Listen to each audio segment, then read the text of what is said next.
স্বাগত জানাচ্ছি টিভেন24 এর নিয়মিত আয়োজন আওয়ার ডেমোক্রেসি অনুষ্ঠানে। আপনাদের সাথে আছে আমি তাহিয়া রুবাইয়াত অপলা। দিনের বাছাই করা সংবাদ এবং এর পর্যালোচনা নিয়ে আমাদের নিয়মিত আয়োজন। আজকে আমার সাথে আলোচনার জন্য অনলাইনে যুক্ত রয়েছেন সাউদার্ন ইউনিভার্সিটি অফ ব্যাটন রুজার ইংলিশের ফর্মার চেয়ারম্যান প্রফেসর ডক্টর মুনির মুস্তফা আলী, এবং আমার সাথে আরও যুক্ত রয়েছেন কমনওয়েলথ ইউনিভার্সিটি অফ পেনসিলভেনিয়া থেকে প্রফেসর ডক্টর এম খালেকুজ্জামান। দুজন অতিথিকেই স্বাগত জানাচ্ছি আমাদের আজকের আয়োজনে। দুজন অতিথির সঙ্গে থাকবেন, আমরা আলোচনা শুরু করব। তবে তার আগে আজকের দিনের বাছাই করা যে সংবাদগুলো রয়েছে তার একাংশ দর্শকদেরকে একটু জানিয়ে আসতে চাই। শুরুতেই জানাবো, প্রেসিডেন্ট ডোনাল্ড ট্রাম্প তিনি বলছেন তিনি একনায়কতন্ত্র পছন্দ করেন না, তবে আমেরিকানদের অনেকেই চায় দেশে একজন একনায়ক আসুক। সিএনএন তাদের বিশ্লেষণে প্রশ্ন তুলেছে, কেন ট্রাম্প এই ধরনের মন্তব্য করলেন? তিনি হয়তো প্ররোচনা দিচ্ছেন, আবার এমনও হতে পারে যিনি নিজে সর্বোচ্চ ক্ষমতা চান এবং তা অর্জনে সক্রিয়, তিনি হয়তো ইঙ্গিত দিচ্ছেন একনায়কত্ব ভালো, এমনকি মানুষের কাছেও এটি জনপ্রিয় হতে পারে। নির্বাচনের আগে ট্রাম্প যদিও বলেছিলেন তিনি একদিনের জন্য হলেও ডিক্টেটর হতে চান। গত বছর এ নিয়ে ম্যাসাচুসেটস বিশ্ববিদ্যালয়ের একটি জরিপ হয়েছিল এবং সেই জরিপের গবেষণায় আমরা দেখেছিলাম ট্রাম্প বিষয়টিকে কৌতুক দাবি করলেও ৭৪% রিপাবলিকান এই ধারণাকে সমর্থন করেছেন। তিনি দায়িত্ব নেয়ার পরও অনেক রিপাবলিকান বিশ্বাস করেন ট্রাম্পের হাতে সব ক্ষমতা থাকা উচিত। আজকের দিনের আরো একটি গুরুত্বপূর্ণ সংবাদ, ফেডারেল রিজার্ভের ব্যাপারে প্রেসিডেন্টের কঠোর অবস্থান দিনে দিনে আরো পরিষ্কার হচ্ছে। একটি চুক্তি জালিয়াতির অভিযোগ এনে ফেডারেল রিজার্ভের গভর্নর লিসা কুককে অপসারণের নির্দেশ দিয়েছেন প্রেসিডেন্ট ডোনাল্ড ট্রাম্প। শিগগিরই তাকে অপসারণ করা হবে বলে জানিয়েছেন তিনি। কুক অবশ্যই আদেশের বিরুদ্ধে আদালতের শরণাপন্ন হতে যাচ্ছেন। তার আইনজীবীরা বলছেন প্রেসিডেন্টের ক্ষমতা নেই ফেডারেল রিজার্ভের গভর্নরকে সরানোর। দেখা যাক এই আইনি লড়াই কোথায় গিয়ে থাকে। লিসা কুক ফেডারেল রিজার্ভের বোর্ড অফ গভর্নর্সের একটি 7 যে সদস্য রয়েছেন তাদের সদস্যদের একজন। ব্যাংকটির ইতিহাসে তিনি প্রথম আফ্রিকান বংশোদ্ভূত নারী যিনি গুরুত্বপূর্ণ এমন একটি পদে দায়িত্ব পেয়েছিলেন। সাবেক প্রেসিডেন্ট জো বাইডেনের প্রশাসন 2022 সালে তাকে এই পদে নিয়োগ দিয়েছিল। আন্তর্জাতিক প্রসঙ্গ, দেশের বাইরের খবরে থাকছে, আমেরিকার বিরুদ্ধে বিশ্বের বেশ কয়েকটি শক্তিশালী দেশ একটা শোডাউন করতে যাচ্ছেন। চীনের প্রেসিডেন্ট শি জিনপিং এর আমন্ত্রণে একটি আঞ্চলিক নিরাপত্তা ফোরামে যোগ দিতে বহু বিশ্ব নেতা চীনে যাচ্ছেন। এই সম্মেলনে রাশিয়া, মধ্য এশিয়া, মধ্যপ্রাচ্য, দক্ষিণ ও দক্ষিণ পূর্ব এশিয়ার নেতারা উপস্থিত থাকবেন। ভারতের প্রধানমন্ত্রী নরেন্দ্র মোদী 7 বছর পর চীন সফরে যাচ্ছেন। বিশ্লেষকদের মতে পশ্চিমা নিষেধাজ্ঞার মধ্যে রাশিয়াকে সমর্থন এবং আমেরিকা বিরোধী একটি জোটকে দৃশ্যমান করাই এই সম্মেলনের মূল উদ্দেশ্য। আমাদের অতিথিরা নিশ্চয়ই বিশ্লেষণ করবেন, আমরা আলোচনায় যেতে চাই। প্রফেসর ডক্টর মুনির মুস্তফা আলী, আপনার কাছেই শুরুতে আসি। প্রেসিডেন্ট ডোনাল্ড ট্রাম্প তিনি বলেছেন তিনি একনায়কতন্ত্র পছন্দ করেন না, তবে আমেরিকানরা অনেকেই চায় দেশে একনায়কতন্ত্র থাকুক। ট্রাম্প নির্বাচনের আগে বলেছিলেন তিনি একদিনের জন্য হলেও আসলে ডিক্টেটর হতে চান। এটি তিনি কৌতুক করেই হয়তো বলেছিলেন, কিন্তু নির্বাচন পরবর্তী তার যে কর্মকাণ্ড, যে আচার আচরণ, কথাবার্তা থেকে তার যেই সিদ্ধান্তগুলো তিনি যেভাবে বাস্তবায়ন করেছেন সেগুলো যদি আমরা পর্যালোচনা করি তাহলে আসলে বিষয়টিকে কতটুকু কৌতুকের জায়গায় রাখবো সেটা নিয়ে এক ধরনের শঙ্কা তৈরি হয়।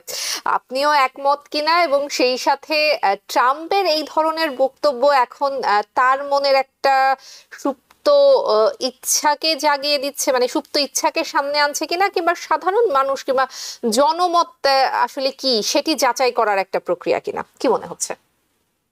আপনাকে ধন্যবাদ। খালেক ভাইকে শুভেচ্ছা। অনেকদিন পর খালেক ভাইয়ের সাথে দেখা। ইনফ্যাক্ট আমাদের এই মহান প্রেসিডেন্ট ইলেক্টেড হওয়ার পরে এই প্রথম ওনার সাথে আমার দেখা।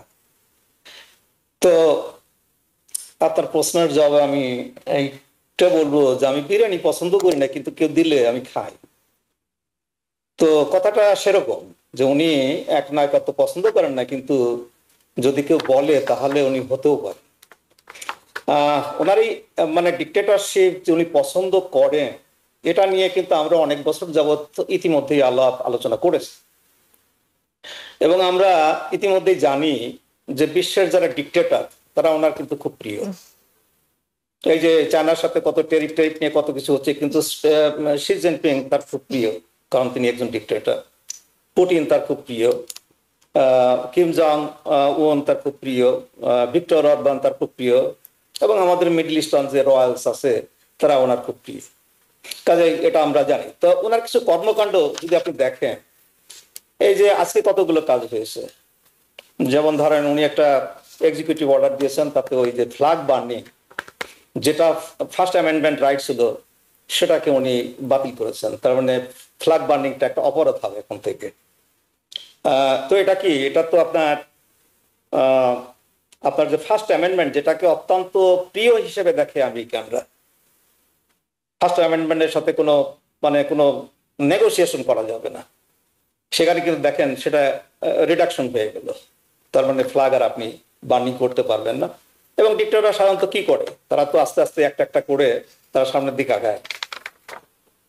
আপনি দেখুন আজকে ইদানিং আমরা শুনতে পাচ্ছি যে তিনি ওই যে স্পেশাল কি বলে ন্যাশনাল গার্ড উনি ক্রিয়েট করার চেষ্টা করছেন, অথচ ন্যাশনাল কিন্তু ফেডারেল গভর্নমেন্ট অনেকদিন ধরে ইউজ করছেন। এবং আমরা জানি যে 2021-এ যে ঘটনাটা ঘটলো, উনি যে ঘটনাটা ঘটালেন সে ক্যাপিটালে যে আক্রমণটা হলো, সেখানে কিন্তু উনি ন্যাশনাল গার্ড ইউজ করেন। কিন্তু এখন এই যে মানে ক্রাইম দমনের অজুহাতে তিনি এটা করতে চাচ্ছেন। লিসা কুকের কথাটা আপনি উল্লেখ করেছেন, দেখেন সেখানে কি হলো, মানে ফেডারেল যে রিজার্ভ, সেখানে সাধারণত প্রেসিডেন্টরা হস্তক্ষেপ করেন। এটা একটা ইন্ডিপেন্ডেন্ট অর্গানাইজেশন। মানে ফেডারেল রিজার্ভকে যদি কোনো প্রেসিডেন্ট অ্যাটাক করেন, তাহলে ফেডারেল রিজার্ভের কিন্তু 12টা তিনি বাজিয়ে দিতে পারেন। মানে ফেডারেল রিজার্ভের 12টা না, মানে দেশের ইকোনমিক 12টা তিনি বাজাতে পারেন। এটা হয়েছে, অতীত হয়েছে, যেমন নিক্সনের সময় 1970-তে হয়েছে, তিনি হস্তক্ষেপ করেছিলেন, যার ফলে মানে 70s-এর শেষের দিকে 13% পর্যন্ত আপনার কিন্তু আপনার ইনফ্লেশন চলে গিয়েছিল।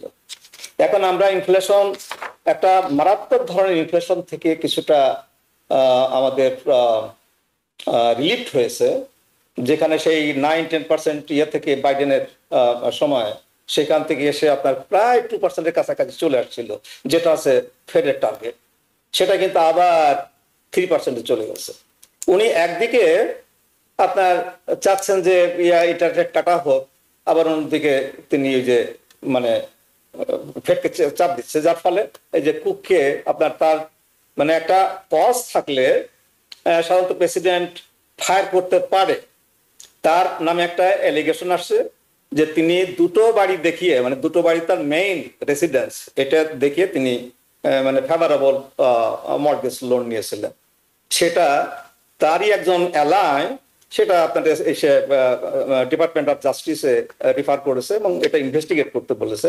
ইনভেস্টিগেশনটা শুরু হয়েছে কিনা তাও আমরা জানি না, এরই মাঝে তিনি ফায়ার করেছেন। এগুলো কিসের লক্ষণ?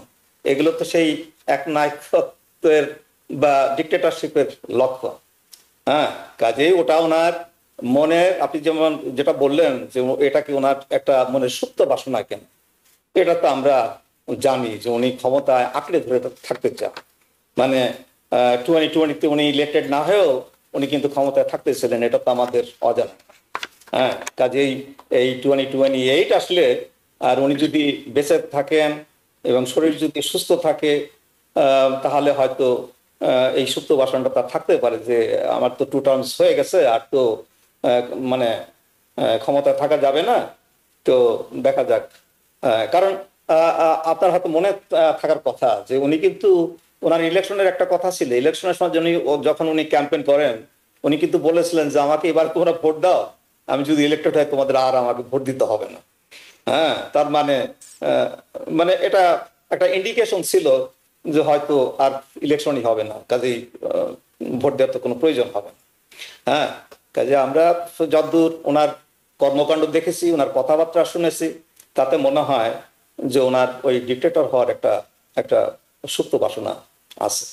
জি। Professor doctor M Khalequzzaman, Donald ট্রাম্পের এই ধরনের বক্তব্যের পেছনে আপনার নিশ্চয়ই একটা পর্যালোচনা আছে, সেটি তো শুনবো, কিন্তু ৭৪% রিপাবলিকান এই বিষয়টিকে সমর্থন করেন এবং বিভিন্ন ইউনিভার্সিটিতে যেই ছোট বড় যে জরিপগুলো হচ্ছে সেই জরিপগুলোতে দেখা যাচ্ছে যে সাধারণ মানুষেরও একটা বড় অংশ এটাতে সমর্থন দিচ্ছেন অথবা নিরপেক্ষ থাকছেন। এই বিষয়টি কি আসলে আমেরিকার গণতন্ত্রের জন্য কিন্তু দীর্ঘমেয়াদে একটা হুমকি সৃষ্টি করছে কিনা, আশঙ্কা রয়েছে কিনা? জি, ধন্যবাদ আপনাকে। আসলে মুনির ভাই যথার্থই বলেছেন, তো সেই প্রত্যেকটা কথার সঙ্গে আমি একমত। তার বাইরে গিয়ে যদি আমাকে সাপ্লিমেন্ট করতে হয় তাহলে আমি বলবো একটা মানুষের আচার আচরণ, বিধি, নীতিমালা, আদর্শ, এইগুলো দ্বারাই একটা মানুষ পরিচালিত হয়।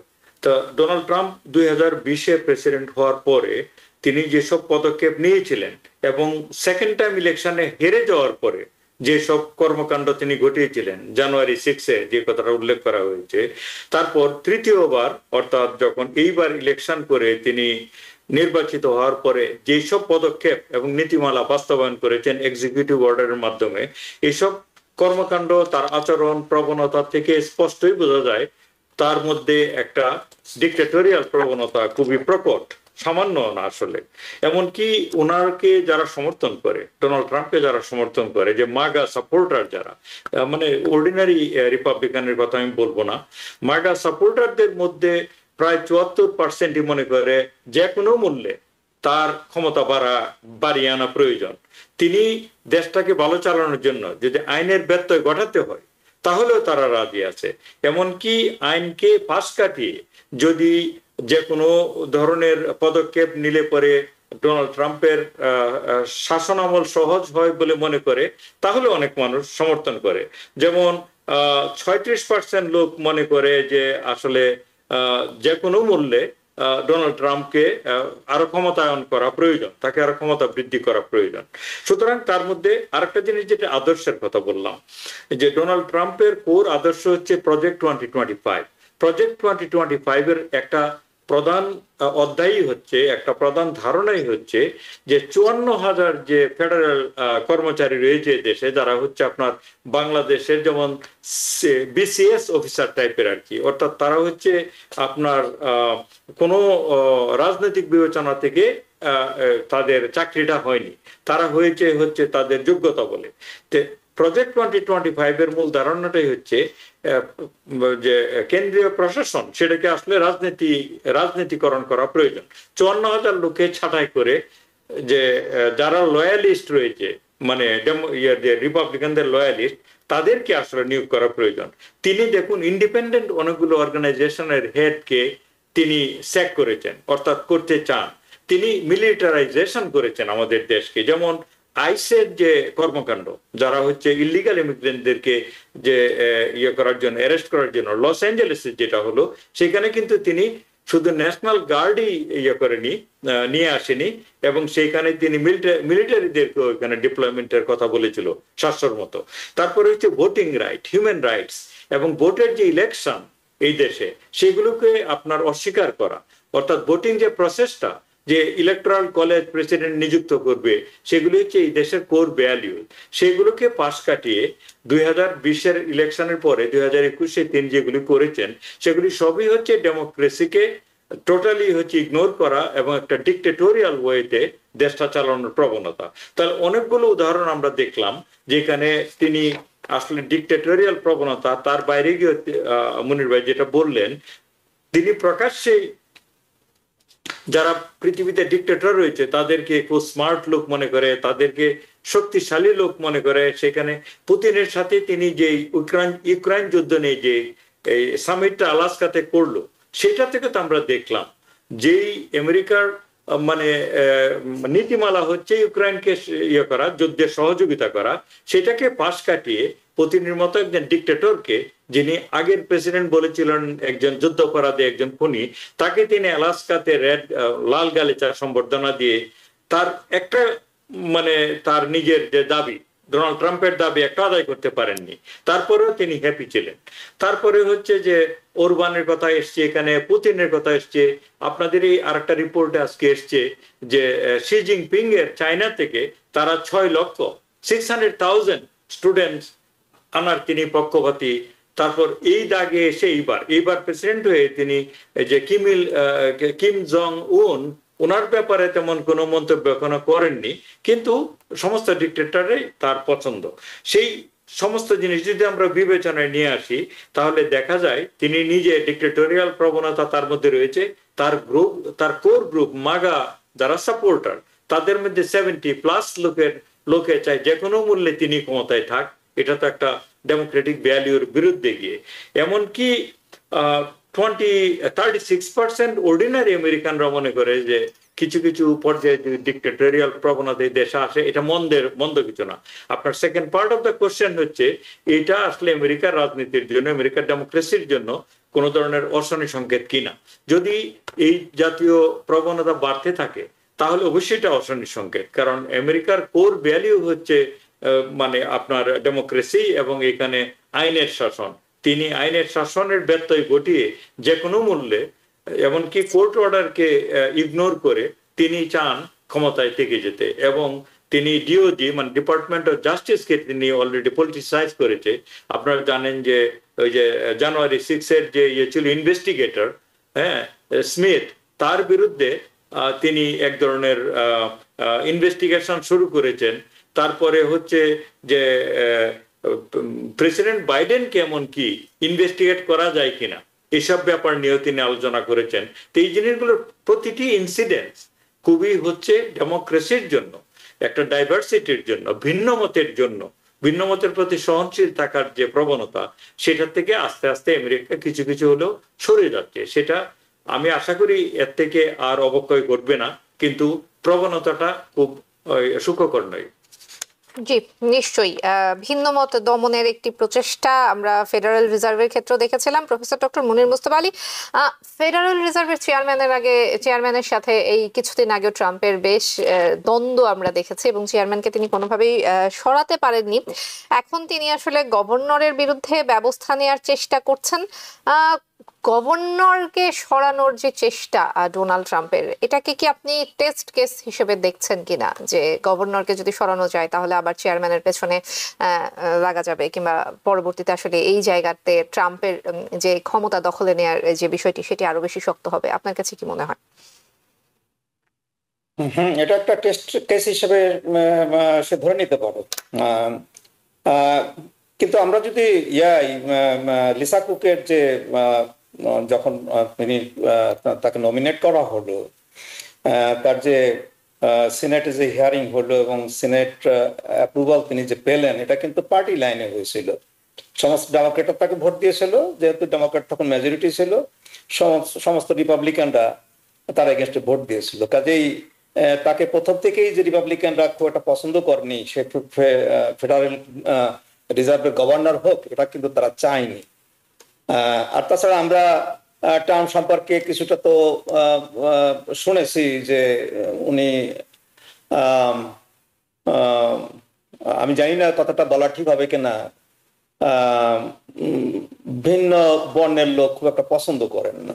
কাজেই মানে রেসিজমের একটা অভিযোগ তার বিরুদ্ধে। হয়তো ভাবতে পারেন যে উনি কালো, নাকে সরিয়ে দেওয়াই ভালো এবং সরানোটা সহজ, যেহেতু একটা এলিগেশন আসছে আর কি, যদিও সেটা প্রমাণিত হয়। এখন আপনার ফেডারেল রিজার্ভের সাথে তার যে দ্বন্দ্বটা, এই দ্বন্দ্বটা কিন্তু মানে আপনার ইন্টারেস্ট রেট এখন হাই, এটা সত্য যে ইন্টারেস্ট রেট হাই। আপনার হয়তো এই ইন্টারেস্ট রেট আরো এইরকম হাই যদি দীর্ঘদিন ধরে থাকে, তাহলে হয়তো এই যে হাউজিং মার্কেট কলাপস করতে পারে। কিন্তু এইটা তো ক্রিয়েট করেছেন উনি। হ্যাঁ, আপনার ধরেন আপনার ইনফ্লেশন নিচে নেমে আসছিল, কিন্তু উনি ট্যারিফ দিয়ে এমন একটা ঘটনা ঘটিয়েছে যে মানে ইনফ্লেশন যে কোন পর্যায়ে যাবে এটা ফেটও যান না। তারা অনুমান করতে পারছে না, কি তারা ভাবছে যে এটা তো অবশ্যই আপনার ইনফ্লেশন হবে, কিন্তু ইনফ্লেশন আবার সেই 9% চলে যায় কিনা, এটা তো তারা একটা আশঙ্কা করছে যে এটা হতে পারে। কাজেই হঠাৎ করে তারা ইন্টারেস্ট কমালো, আবার দেখা গেল যে ইনফ্লেশন এমন বাড়া বেড়েছে যে তাদের আবার তাদের পলিসি চেঞ্জ করতে হবে। তো ঘন ঘন পলিসি তো চেঞ্জ করা সম্ভব না। হ্যাঁ, কাজে উনি মানে এদিকও থাকবেন ওদিকও থাকবেন, এটা তো হয় না। হ্যাঁ, এই ট্যারিফ দিয়ে ইনফ্লেশনের একটা আশঙ্কা তৈরি করা, এটা তার জন্য ভুল হয়েছে। ইউএস ইকোনমি ভালোই করছিল, ইউএস ইকোনমি তো খুব স্ট্রং, এখনো স্ট্রং, এত কিছু পরেও ইউএস ইকোনমি তো কলাপস করেনি, এখনো তো স্ট্রং আছে। হ্যাঁ, কিন্তু উনি এই সমস্ত ক্রিয়েট করে আবার উনি সেই ফেডকে চাপ দিচ্ছেন ইন্টারেস্ট রেট কমানোর জন্য। তবে তার সাপোর্টে আমি একটু বলবো, সেটা হলো তার প্রেশার দেওয়ার প্রয়োজন নেই, কিন্তু ফেড যেটা করছে সেটাও যে আমি পুরোপুরি সাপোর্ট করি তা না। আসলে ইন্টারেস্ট রেট এই পর্যায়ে এতদিন থাকাটাও ঠিক না। দেখেন, লাস্ট ইন্টারেস্ট রেট কমানো হয়েছে গত ডিসেম্বরে, আপনার এই বছরের কত 8 মাস চলে গেল। হ্যাঁ, এর মাঝে কি মানে 25 বেসিস পয়েন্ট কি কমানো যেত না? হয়তো কমানো যেত। হ্যাঁ, আমার কাছে তো মনে হয় যে ফেড চেয়ার যেরকম পাওয়ালেও একটা স্টপ বন্ধ। আপনি যেমন ধরেন, যখন ইনফ্লেশন বাড়তেছিল তখনও কিন্তু উনি ওনার অ্যাক্ট করতে বেশ দেরি হয়েছে, অনেক দেরিতে উনি কিন্তু ইন্টারেস্ট রেট বাড়িয়েছে। হ্যাঁ, এই যে পলিসি অ্যাডজাস্টমেন্ট, একবার উনি বেশ দেরি করেছেন, আবার সেটা কমানোর ক্ষেত্রে উনি অনেক দেরি করছেন। হ্যাঁ হ্যাঁ, বুঝলাম যে আপনার এই ট্যারিফের কারণে ইনফ্লেশন হতে পারে এরকম একটা আশঙ্কা আছে, কিন্তু উনি আরো কিছুটা কমাতে পারতেন। ধরেন আপনার যদি এখনো আপনার ফুল 1% যদি কমান, তাতেও কিন্তু ইন্টারেস্ট খুব একটা যে কম হয় তা না, তাতেও কিন্তু ইন্টারেস্ট রেটটা আপনার এলিভেটেড থাকবে। হ্যাঁ, কাজে আমরা দুই পক্ষ থেকেই মানে একজন আরেকজনের কাজকে খুব কঠিন করে ফেলছে। হ্যাঁ, ফেডারেল রিজার্ভ স্টাফ বন্ডলি আপনার একদম কমাতে রাজি না, সেই 4.25 থেকে 4.75 এই পর্যায়ে আছে। আপনার 7% নিচে তো আপনি মর্গেজ কোথাও পাওয়া যাচ্ছে না, এটা তো খুবই এলিভেটেড। হ্যাঁ, কাজেই দুই পক্ষে একটু নমনীয় হয়ে একটা কমন গ্রাউন্ডে আসা দরকার।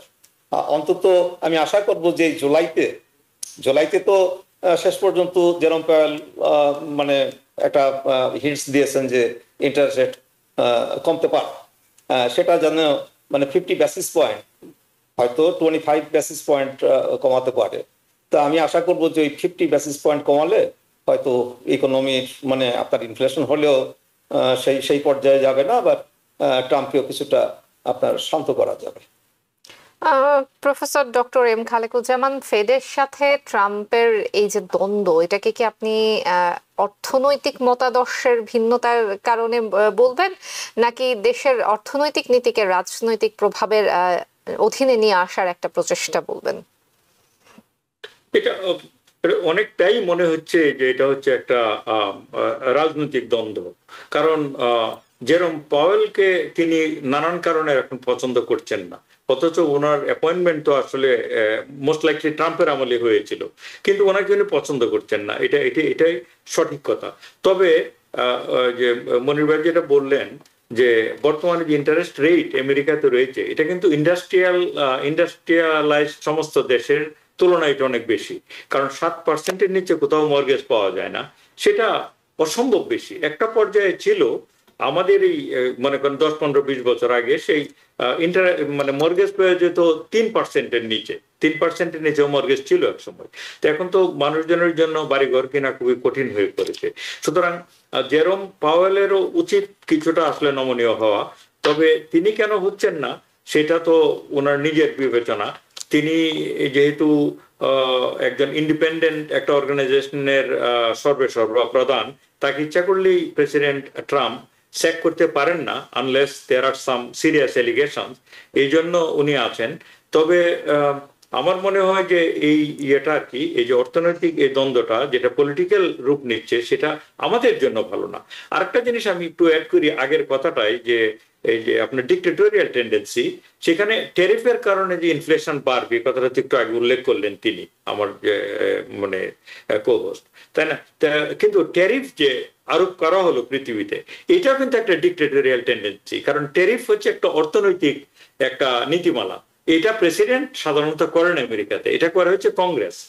অর্থনৈতিক সমস্ত সিদ্ধান্তই, বাজেট সংক্রান্ত অর্থনৈতিক সিদ্ধান্তগুলি কংগ্রেসের কাছ থেকে আসে। কিন্তু এখন যেহেতু কংগ্রেস, সেনেট এবং হোয়াইট হাউস এবং আদালত সবগুলি হচ্ছে ডোনাল্ড ট্রাম্পের মানে সাপোর্টার, এই জন্য তারা এই কাজটা করে পার পেয়ে গেছেন। কিন্তু এই ট্যারিফ হওয়ার কারণে আমাদের অর্থনীতিতে যে একটা মন্দা অবস্থা আসবে, এটা তো আমরা অলরেডি দেখতে শুরু করেছি। আমরা যারা দোকানপাটে যাই, গ্যাস স্টেশনে যাই, আমরা তো সেরকম আসলে কোনো পরিবর্তনই জো বাইডেনের আমলের তুলনায় পজিটিভ পরিবর্তন দেখি নাই। কিন্তু কয়েকদিন আগে আমি একটা রিপোর্ট পড়ছিলাম, আমেরিকা হচ্ছে একটা অদ্ভুত অদ্ভুত দেশ, যেখানে মানুষেরা ভোট দিয়ে বলে যে আমার অধিকার কমিয়ে দাও, আমার ক্ষমতা কমিয়ে দাও, তোমার বরং ক্ষমতা বাড়িয়ে নাও। এই এই প্রবণতা হচ্ছে।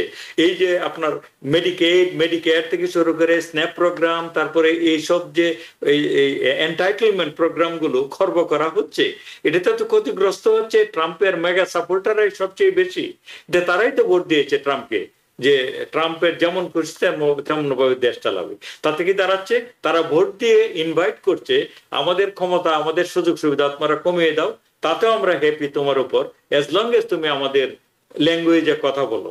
মানে এক অর্থে আর কি এক ধরনের মানে মেগা মানে তো এই যে white supremacy point of view থেকে যে মেগা, সেই লাইনে তুমি থাকো, তাতে আমরা হ্যাপি। জি, আমরা আমি একটু অ্যাড করতে চাই এখানে। দেখেন, আমরা যখন বলি যে ইন্টারেস্ট কিছুটা কমে আসা দরকার, আমরা ইকোনমির কথা বা আমরা যাতে বাড়ি ঘর দূর কিনতে পারি, গাড়ি টাড়ি কিনতে পারি, সেই কারণে বলি। কিন্তু ট্রাম্প যে কারণে করছে সেটা কিন্তু সেই কারণে না। ট্রাম্প করতে চাচ্ছে এই কারণে যে এখন কিন্তু রিপাবলিকানরা একটা আশঙ্কার মধ্যে আছে যে আপনার আগামী বছর যদি মিড টার্ম ইলেকশন হবে, সেখানে ভরাডুবি হবে।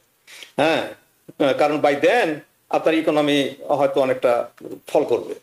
হ্যাঁ, তো এখানে সে এটা করতে চাচ্ছে যে মানিটারি ইজিং এর ফলে আবার ইকোনমিটা আবার পিক আপ করবে। হ্যাঁ, দেখা যাবে যে স্টক মার্কেট এখন তো রেকর্ডে চলে গেছে, আরো রেকর্ড ব্রেক করবে এবং ইকোনমি খুব ভালো হবে, যার ফলে মিড টার্মে তারা সহজে জিততে পারবে। যেটা আপনার ওই যে নিক্সনের কথা বললাম, 70 যে সে করেছিল যাতে 72-এ সে সহজে ইলেক্টেড হতে পারে, এবং এগুলো হচ্ছে ইলেকশন ম্যানিপুলেশন, এবং সেটা কিন্তু সে কিন্তু কাজ করেছিল, সে 72-এ হয়ে গেল, প্রেসিডেন্ট হয়ে গেল। কিন্তু বাই আপনার 77 সেই চলে গেল, ইনফ্লেশন চলে গেল 13%-এ। সেটাই মানে এগুলো পলিটিক্যাল, যেমন খালেক ভাই বললেন যে ওই আগামী বছর যাতে ভরাডুবিটা না হয়, সেই কারণে এটা করতে যাচ্ছে রিপাবলিকানরা। জি, নিশ্চয়ই। আমরা আন্তর্জাতিক প্রসঙ্গে একটু আলোচনা করতে চাই। আমেরিকার বিরুদ্ধে বিশ্বের বেশ কয়েকটি শক্তিশালী দেশ একটা শোডাউন করতে যাচ্ছে। চীনের প্রেসিডেন্ট শি জিনপিং এর আমন্ত্রণে আঞ্চলিক নিরাপত্তা ফোরামে যোগ দিতে অনেক বিশ্ব নেতা যাচ্ছে। প্রফেসর ডক্টর মনির মুস্তফা আলী, যেখানে হুমকি দেওয়া হচ্ছে যে রাশিয়ার সাথে বন্ধুত্ব করলে ট্যারিফ বাড়ানো হবে, সেখানে আমরা রাশিয়া, চীন এবং ইন্ডিয়া একসঙ্গে দেখতে পাচ্ছি। মানে পররাষ্ট্রনীতি থেকে একটা বড় ধরনের পরিবর্তন আসতে যাচ্ছে কিনা, কিংবা আমেরিকা বিরোধী একটা জোটকে কি আরো বেশি শক্তিশালী হওয়ার একটা বিষয় দেখছেন কিনা, আমেরিকার জন্য এটা কি কোনো ধাক্কা বয়ে নিয়ে আসবে কিনা, কি মনে হচ্ছে? আমেরিকা মনে করে যে সে যে কাউকে মানে ধমক দিতে পারে, আর ধমক দিলেই কাজ হবে, এবং ধমক দিয়ে তো কাজ তারা করতে পারে। হ্যাঁ, কিন্তু মুশকিল হয়েছে এখানে যে তারা ধমক দিচ্ছে একই সাথে অনেককে। এখানে প্রবলেম হয়ে গেছে। আপনার ধরেন যদি একজনকে পিক আপ করে আর বাকি দুজনকে যদি সাথে রাখে, তাহলে সেটা ইফেক্টিভ হয়। কিন্তু আপনি যদি একই সাথে এত এনিমি পিক আপ করেন, দেখেন যে ট্যারিফের ব্যাপারে তার কোনো বন্ধু আছে পৃথিবীতে? সে তার মানে আমেরিকার মানে সবচেয়ে স্ট্রংগেস্ট অ্যালাই হচ্ছে ইউরোপিয়ান ইউনিয়ন। সেই ইউরোপিয়ান ইউনিয়ন কেউ ধরেছে? হ্যাঁ, তাদের অ্যালাই সেই জাপান, সাউথ কোরিয়া, তাদেরকেও বাদ দেয়নি। হ্যাঁ, আর আপনার এখানে আমরা 3টা শক্তির কথা বলছি, চায়না, রাশিয়া, ইন্ডিয়া। এই দেশগুলো তো ছোট খাটো দেশ না, এই দেশগুলো বড় দেশ, এদের ইকোনমি হিউজ, এদের পপুলেশন হিউজ। হ্যাঁ, কাজেই এরা এখন যেভাবেই করেছে, আপনি দেখেন ইন্ডিয়ার সাথে রাশিয়ার বন্ধুত্ব অতি পুরনো বন্ধুত্ব, বহু বছরের বন্ধুত্ব। এবং আমি যদি বলি যে রাশিয়াকে ইন্ডিয়া ট্রাস্ট বেশি করবে না আমেরিকাকে ট্রাস্ট বেশি করবে, তারা তো আমেরিকাকে ট্রাস্ট করতে পারবে না। রাশিয়াকে যতটা ট্রাস্ট করতে পারে, আমেরিকাকে তো অতটা ট্রাস্ট করবে না। কাজেই মানে আমেরিকা ধমক দিল আর তারা তাদের তেল কেনা বন্ধ করে দিল, এটা তো এত সহজে হওয়ার কথা। কাজেই ইন্ডিয়া আপনার একটা মানে ওই ট্রাম্পের যে ট্যারিফ দিয়েছে, আপাতত তো 50%, 25% প্লাস পেনাল্টি 25%। কাজেই তারা হয়তো আমেরিকাকেও কিছুটা দেখিয়ে দিচ্ছে যে ঠিক আছে, তুমি যদি আমাদেরকে এইভাবে ট্রিট করো, তাহলে আমি তোমার যারা বড় অপোনেন্ট চায়না, রাশিয়া, তাদের সাথেই যাব। হ্যাঁ, আর ইন্ডিয়া তো অলরেডি সেই ব্রিক্স এর মেম্বার। আমেরিকার সাথে তাদের বন্ধুত্ব তাদের স্বার্থের কারণে, কিন্তু আপনার এখানে যখন মানে আস্থার প্রশ্ন আসে, তারা আমেরিকার উপর আস্থা রাখতে পারে না। এই কারণেই এই তিনজনের বন্ধুত্ব। এতে আমার মনে হয় না যে এই যে আমেরিকার ইদানিং মানে আমেরিকার পলিসি তো না, এটা আমি বলবো ট্রাম্পের পলিসি, যে সবাইকে মানে শত্রু বানিয়ে দেওয়া। হ্যাঁ, এটা আমি আশঙ্কা করছি যে ইন দ্য এন্ড আমেরিকাই ক্ষতিগ্রস্ত হবে। জি, প্রফেসর ডক্টর এম খালেকুজ্জামান, মানে কিছুদিন আগেও তো আসলে শুনতাম যে ট্রাম্প পুতিনকে বন্ধু বলে সম্বোধন করছেন, নরেন্দ্র মোদিকে বন্ধু বলছেন। এখন আসলে বন্ধুত্বের জায়গা থেকে সরে আসার বিষয়টা, পাল্টাপাল্টি ট্যারিফ, আরো পাল্টাপাল্টি যে দ্বন্দ্ব, এই বিষয়টা আসলে সামনের দিনগুলোতে কি ধরনের প্রভাব ফেলবে বলে আপনি মনে করছেন? সেই সাথে মানে এই সম্মেলনে যদি আমেরিকা বিরোধী যে জোট, এই জোটটা যদি আসলেই একটা শক্তিশালী অবস্থানে আসে, তাহলে আসলে বৈশ্বিক রাজনীতিতে ক্ষমতার যে ভারসাম্য আছে সেইটা আসলে কতটা নষ্ট হবে বলে আপনি মনে করছেন, কিংবা আমেরিকা কি একটু কোণঠাসা হয়ে যাবে কিনা? জি জি, দেখুন এই যে এসসিও মানে সাংহাই কোঅপারেশন অর্গানাইজেশন, যার মিটিং হতে যাচ্ছে, সেখানে 10 জন মেম্বার, 10টা মেম্বার মূলত হচ্ছে ফরমার সোভিয়েত ইউনিয়নের বেশ কয়েকটা প্রদেশ, আগে যারা ছিল উজবেকিস্তান, তাজিকিস্তান থেকে শুরু করে এমন যারা ছিল তারা, তারপরে হচ্ছে আপনার ইন্ডিয়া, চায়না, ওরা তো রয়েছেই, মোট পাকিস্তানও আছে এখানে। তে সাংহাই কোঅপারেশন অর্গানাইজেশনটা যেমন ফল বয়ে নেওয়া আসা উচিত ছিল, তেমনটা ওরা করতে পারেনি, সেখানে ওরা ফেল করেছে। এখন পর্যন্ত এটা একটা লুজ ইকোনমিক অ্যালায়েন্স। মাঝে মধ্যে ওরা কিছু মিলিটারি এক্সারসাইজ একত্রে করে, এটা কোনো মিলিটারি অ্যালায়েন্সও না, এটা কোনো শক্ত ইকোনমিক অ্যালায়েন্সও না। এর থেকে বরং ব্রিক্সের যে 20 মেম্বার্স আছে, সেটা আরো বড় ধরনের একটা ঐক্য, তাই না? ব্রিক্সে কিন্তু এই দেশগুলোই রয়েছে, রাশিয়া আছে, ইন্ডিয়া আছে, চীন আছে, তার বাইরে গিয়েও আরো ব্রাজিল থেকে সাউথ আফ্রিকাতে রয়েছে, প্লাস ওরা আরো এক্সপ্যান্ড করেছে। ব্রিক্সের যে ইকোনমি, এটা হচ্ছে পৃথিবীতে 44% ইকোনমি হচ্ছে ব্রিক্স ওন করে। আর যে এসসিও, যে সম্মেলনটা হতে যাচ্ছে 28 তারিখে, তারা 24% ইকোনমি ওন করে। অর্থাৎ এই যে সম্মেলনটা হচ্ছে, তাদের যৌথ ইকোনমি আমেরিকার ইকোনমির প্রায় সমান। আমেরিকা 25% পৃথিবীর অর্থনীতিতে অবদান রাখে, জিডিপিতে, আর এরা হচ্ছে। তাহলে আমি যেটা বলতে চাচ্ছি, এখানে এই যে অ্যালায়েন্সটা, এই অ্যালায়েন্সটা আসলে এখনো কার্যকর, ততটা কার্যকর অ্যালায়েন্স না। এর কারণ হচ্ছে মূলত ভারত এবং চীনের মধ্যে যে এক ধরনের বর্ডার রিলেটেড হিচিং রয়েছে, প্লাস হচ্ছে ভারত এবং পাকিস্তানের মধ্যে যে এক ধরনের বৈরিতা রয়েছে। তারা দুটো দেশই কিন্তু এখানে সদস্য, যার জন্য ওরা ঐক্যবদ্ধভাবে বড় কিছু করতে পারে না। অর্থাৎ ইউরোপিয়ান ইউনিয়নের মতো অথবা নেটোর মতো ওয়েল কোঅর্ডিনেটেড কোনো গ্রুপ এটা না। এবং আরেকটা ব্যাপার হচ্ছে, ইসরায়েলের ব্যাপারে চীনের মানে কি বলে, ইন্ডিয়ার যে অবস্থান, এটা আবার অন্যান্য দেশ পছন্দ করে না, তাই না? ইসরায়েলকে সমালোচনা করতে ইন্ডিয়া রাজি না, কিন্তু সেখানে মনে করুন যে পাকিস্তান আছে, তারা সমালোচনা করতে চায়, অন্যান্য যে মিডল ইস্টের দেশগুলো তারা সমালোচনা করতে চায়। অর্থাৎ এইসব ডাইনামিক্সের কারণে পাকিস্তান ভারতের যে সম্পর্ক, ভারত চীনের যে সম্পর্ক, এইসব কারণে এই অর্গানাইজেশনটা খুব স্ট্রং কোনো অর্গানাইজেশন এখনো না। তবে প্রয়োজনের খাতিরে, অর্থাৎ ট্যারিফ দ্বারা তারা ক্ষতিগ্রস্ত হয়ে, আমেরিকার দ্বারা কর্নার্ড হয়ে, আমেরিকার দ্বারা সমালোচিত হয়ে, তারা যদি তাদের যে এই যোগাযোগটা এবং কোঅর্ডিনেশনটা আরো সুসংহত করে, তাহলে আমি আশ্চর্য হব না। এইবারের যে সম্মেলন, সেখানে একটা ইঙ্গিত পাওয়া যাচ্ছে, এটা ট্রাইপাট্রিয়েট একটা মিটিং হবে। সেখানে মানে পুতিন, শি জিনপিং এবং মোদি, তারা তিনজন একত্রে বসবে, এবং মোদি এবং শি জিনপিং তারাও আলাদাভাবে সাইড লাইনে বসবে। তাদের মধ্যে যদি সম্পর্কটা অথবা আন্ডারস্ট্যান্ডিংটা আরো সুসংহত হয়, তাহলে ডেফিনেটলি এটা একটা চ্যালেঞ্জ আমেরিকার জন্য। তবে ব্যক্তিগতভাবে আমি মনে করি এই ধরনের বাইপোলার ওয়ার্ল্ড পৃথিবীর জন্য ভালো, যে ইউনিল্যাটারাল ওয়ার্ল্ড না থেকে, যে সবকিছুই আমেরিকার কথায় উঠবে বসবে। যদিও আমরা আমেরিকার নাগরিক, কিন্তু যেমন সোভিয়েত ইউনিয়ন ভার্সেস ইউএসএ যখন ছিল, তখন এক ধরনের ব্যালেন্স ছিল, তৃতীয় বিশ্বের দেশগুলো তাদের সমস্যা নিয়ে একজনের কাছে যেতে পারতো। তবে সেই অর্থে যদি এই এসসিও এবং ব্রিক্স আরো সুসংহত হয়, সেটা বরং একটা ব্যালেন্স তৈরি হওয়ার জন্য পৃথিবীতে রাজনৈতিক ব্যালেন্স তৈরি হওয়ার জন্য, অর্থনৈতিক ব্যালেন্স তৈরি হওয়ার জন্য বরং মন্দ কিছু না। আর এই যে কর্নার করে ফেলা এই লোকগুলোকে, যেটা মনির ভাই বললো যে সবাইকে আপনি শত্রু বানিয়ে ফেলবেন, ইনক্লুডিং কানাডা এবং ইউরোপিয়ান ইউনিয়ন, এটা কিন্তু আমেরিকার পলিসি না, এটা হচ্ছে ডোনাল্ড ট্রাম্পের পলিসি। তাই ডোনাল্ড ট্রাম্পের রাজনৈতিক পলিসি, ডিপ্লোম্যাটিক পলিসি, অর্থনৈতিক পলিসি এবং ডিক্টেটোরিয়াল পলিসি সবগুলো ব্যাপারে দেখা যাচ্ছে এক ধরনের এক্সট্রিমে আমেরিকাকে নিয়ে যাচ্ছে, যার জন্য মানুষেরা অসহিষ্ণু হয়ে উঠছে দুনিয়াতে। তারা আলাদা আলাদা অ্যালায়েন্স খুঁজে বেড়াচ্ছে। সুতরাং এটা তাদের প্রয়োজন, অ্যালায়েন্সটা করবে। কারণ ইন্ডিয়াকে আপনি যতই সমালোচনা করেন, তারা তাদের স্বার্থের বাইরে গিয়ে রাশিয়া থেকে তেল কেনা বন্ধ করবে না, এবং চীন থেকেও তাদের বাণিজ্য বন্ধ করবে না, এবং চীন তো আমেরিকার কথায় উদ্বাস একেবারেই করবে না। সেই অর্থে ওরা প্রায় এখন উদীয়মান মহাশক্তি বলা যায়।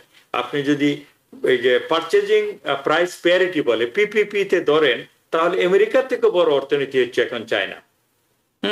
চায়নার অর্থনীতি হচ্ছে 18 ট্রিলিয়ন ডলার, আমেরিকার হচ্ছে এরকম আর কি 25-26 ট্রিলিয়ন ডলার। কিন্তু চায়নার সে 18 ট্রিলিয়ন ডলার দিয়ে আপনি যা করতে পারেন, আমেরিকার 25 ট্রিলিয়ন ডলার দিয়ে এটা আপনি করতে পারেন না। অর্থাৎ এটাকে বলে আর কি পারচেজিং প্রাইস প্যারিটি। সেটার বিচারে চায়নার অর্থনীতির মানে সাইজটা অলরেডি 28 ট্রিলিয়ন ডলার, অর্থাৎ অলরেডি পৃথিবীতে নাম্বার 1 ইকোনমি। জি, কিন্তু প্রফেসর ডক্টর এম খালেকুজ্জামান একটু যুক্ত করবেন কিনা যে ট্রাম্প মানে যে জোটটা আসলে গঠন হচ্ছে এখন, ট্রাম্পের নানাবিধ কর্মকাণ্ডের কারণেই হয়তো এরকম একটা জোট গঠন হতে পারে, কিন্তু বৈশ্বিক রাজনীতিতে আমেরিকার যে প্রভাব কিংবা আমেরিকার যে একটা দখল, সেটা তো আসলে অস্বীকার করার উপায় নেই। সেই ক্ষেত্রে এই ধরনের আমেরিকা বিরোধী জোট, এটা কি আমেরিকার বিরুদ্ধে নাকি ট্রাম্পের বিরুদ্ধে? এটা আসলে ওদের নিজস্ব স্বার্থে, এটা আমেরিকার বিরুদ্ধে হয়ে যাচ্ছে, যেহেতু ট্রাম্প হচ্ছে আমেরিকার এখন প্রেসিডেন্ট। এখন আপনি যে প্রেসিডেন্ট থাকে, তার যে নীতিমালা, তার যে ডিপ্লোমেসি, এগুলি তো আপনি এই দেশের প্রতিনিধিত্ব করে। সেই অর্থে অবশ্যই এটা আমেরিকার বিরুদ্ধে যাচ্ছে। আর আপনি যেটা বললেন, আমেরিকার প্রভাব নিঃসন্দেহে পৃথিবীতে রয়েছে। পৃথিবীতে America number 1 economy, number 1 military power, number 1 technological power, number 1 educational leader, এত কোনো সন্দেহ নেই। কিন্তু আমেরিকার যে একচ্ছত্র আধিপত্য, তাদের কথায় সমস্ত মানুষ শুধু উদ্বাস করবে, এটা যে করছে না, এটা তো আমরা অলরেডি ইউক্রেন যুদ্ধে দেখলাম। ইউক্রেন যুদ্ধে রাশিয়ার যে রোল, চায়নার ক্ষেত্রে দেখলাম, এমনকি ভারতের ক্ষেত্রে দেখলাম। ভারতকে এই যে ওরা ট্যারিফ যতই বাড়িয়ে দিক, তাতে তো ওরা আমেরিকা ঘেঁষা হচ্ছে না, ওরা বরং এসসিও এবং ব্রিক্স এর দিকে বেশি ঝুঁকে যাচ্ছে। সুতরাং তাদের নিজস্ব স্বার্থে ওই দেশগুলো যেখানে গেলে তাদের অর্থনীতি এগিয়ে যাবে, তাদের শক্তিমত্তা মানে সঠিক থাকবে, সেদিকে ওরা এগোচ্ছে। কিন্তু ইন্ডিয়া আবার at the same time, India খুবই একটা ইন্টারেস্টিং কান্ট্রি। ইন্ডিয়া কিন্তু সবচেয়ে বেশি ব্যালেন্স করে চলে দুনিয়াতে। তারা তো কোয়াডের অংশ, যে কোয়াডে হচ্ছে আপনার অস্ট্রেলিয়া রয়েছে, ইউকে, ইউএস এবং ইন্ডিয়া, ওরা রয়েছে। অর্থাৎ ইন্ডিয়া সবসময় এরকম নীতিমালায় পছন্দ করে, এটা তার দেশের স্বার্থে যেটা সবচেয়ে ভালো হবে, সেই নীতিমালাটা সে সারা জীবনেই সে ফলো করে এসছে। এটা নেহেরুর আমল থেকে, এই যে নন অ্যালায়েন্স মুভমেন্ট ছিল, সেখানেও তার নীতিমালাটা এমনই ছিল। সেই অর্থে ইন্ডিয়াকে আপনি অপছন্দ করতেই পারেন, কিন্তু ইন্ডিয়ার যে বৈদেশিক নীতিমালা, সেটা আমি বরং মনে করি একটা খুবই আপনার শির দ্বারাওয়ালা একটা দেশের বৈদেশিক নীতিমালা। জি, professor doctor Munir Mostafa Ali, Trump কিন্তু একটু সুর নরম করেছে। 6 লাখ চায়নার যে শিক্ষার্থী, তাদেরকে আমেরিকাতে পড়ালেখা করার সুযোগ দেওয়ার কথা বলছেন, এবং এটা আসলে শুধুমাত্র আমেরিকার শিক্ষানীতি না, আমার কাছে মনে হয় যে এটার পেছনে আসলে ভোট ব্যাংক কিংবা কূটনৈতিক সম্পর্কে যে টানাপোড়েন, সেটাও আসলে অনেকটা জড়িত। আপনার কাছে কি মনে হয়? না, আমেরিকার শিক্ষানীতি তো আপনার বহু বছর যাবত এই ছিল যে বহির্বিশ্ব থেকে ভালো ভালো ছাত্র এখানে আসবে, এখানে পড়াশোনা করবে, এখানে থেকে যাবে এবং এখানে তারা কন্ট্রিবিউট করবে। আমেরিকা তো ধনী তো এই কারণে, মানে আমেরিকা আপনার দেখেন, চিন্তা করে দেখেন যে মানে এখানকার যে বড় বড় ইউনিভার্সিটি গুলো হয়েছে, ভালো ভালো ইউনিভার্সিটি গুলো হয়েছে, সেখানে আপনার এই যে বাইরের থেকে যদি স্টুডেন্ট না আসতো, তাহলে এরা কি সার্ভাইভ করতে পারতো? এই ব্যাপারে কিন্তু আপনার এই যে 600,000 যে স্টুডেন্ট আনতে চেয়েছে ট্রাম্প, আমি জানি না উনি মানে ইদানিং বুঝতে পেরেছেন কিনা। ওনার তো কিছুদিন আগেও তো নীতিটা ছিল যে উনি ছাত্রদের ভিসা টেসা দেবে না, এখানে ছাত্ররা বেশি আসতে পারবে না, বিশেষ করে আপনার ওই যে ইসরায়েলের বিরুদ্ধে যারা কথাবার্তা বলে বা যারা এখানে এসে আবার ফ্রি স্পিচ এক্সারসাইজ করে, সেটা চিন্তা করে তিনি ওই ভিসা টিসা দেবেন না, এটাই তো ছিল। আবার হঠাৎ করে তিনি মাইন্ড চেঞ্জ করে বলে ফেললেন যে চায়না থেকে, মানে যে চায়নার সাথে ওনার এত বিরোধ, সেই চায়না থেকে 600,000 স্টুডেন্ট আনা হবে। আমি মনে করি যে এটা একটা সঠিক সিদ্ধান্ত, কারণ এই ব্যাপারে কিন্তু আপনার কমার্স সেক্রেটারি হাওয়ার্ড লুটনিক একটা মন্তব্য করেছেন। তিনি বলেছেন যে এটা আমেরিকার জন্য ভালো, এই ছাত্র যদি না আসে, মানে বাইরের থেকে এই ছাত্ররা যদি না আসে, তাহলে হবে কি আপনার আমেরিকার যে বেস্ট ইউনিভার্সিটি গুলো সেখানে মানে স্পেস তৈরি হবে যারা মিডিওকার স্টুডেন্টস, সেই মিডিওকার স্টুডেন্টস তখন ওই ইয়েগুলো যে শূন্যস্থানগুলো পূরণ করবে, যে শূন্যস্থানগুলো তৈরি করবে, যে বাইরে থেকে যে ভালো ভালো স্টুডেন্ট আসে তারা যদি না আসে, তাহলে যে মানে লোয়ার র্যাঙ্কের যে ইউনিভার্সিটি গুলো যেগুলো নিচের দিকে, সেগুলো কলাপস করবে, সেগুলো মানে ভ্যানিশ হয়ে যাবে, সেখানে ওই স্টুডেন্ট থাকবে না, কারণ ওই যে তারা তো স্পেস পেয়ে ওই ভালো ভালো ইউনিভার্সিটিতে চলে গেছে। এবং আমি মনে করি এটা একটা সুন্দর অ্যানালিসিস। আমেরিকা যেভাবে চলছিল অনেক বছর যাবত, মানে শত শত বছর যাবত যেভাবে চলছিল সেভাবেই চলা উচিত। শুধু যে চায়না থেকে আনতে তাই না, সারা বিশ্ব থেকে তারা অতীতে যেমন আনতো, ভালো ভালো স্টুডেন্টরা এখানে চলে আসে, এবং সেইটা চালু থাকাই আমার মনে হয় সেটা উচিত। জি, আমরা দুজন অতিথির পর্যালোচনা শুনছিলাম। আজকে সময় শেষ হয়ে গেছে। Professor doctor Munir Mostafa Ali, professor doctor M Khalequzzaman, দুজনকেই অসংখ্য কৃতজ্ঞতা। আজকে আপনারা আমাদেরকে সময় দিয়েছেন, আপনাকে ধন্যবাদ। ধন্যবাদ জানাবো দর্শকদেরকেও। আওয়ার ডেমোক্রেসি অনুষ্ঠানে এই ছিল আজকের মতো। টিভিএন 24 নিউজ নেটওয়ার্কের সঙ্গেই থাকুন সবসময়। টিভিএন 24 টেলিভিশন দেখতে আজই কল করুন 7187776556। লগ ইন করুন www.totalcablebd.com। নিউ ইয়র্ক থেকে সম্প্রচারিত টিভিএন 24 টেলিভিশন বিশ্বজুড়ে বাঙালির কণ্ঠস্বর।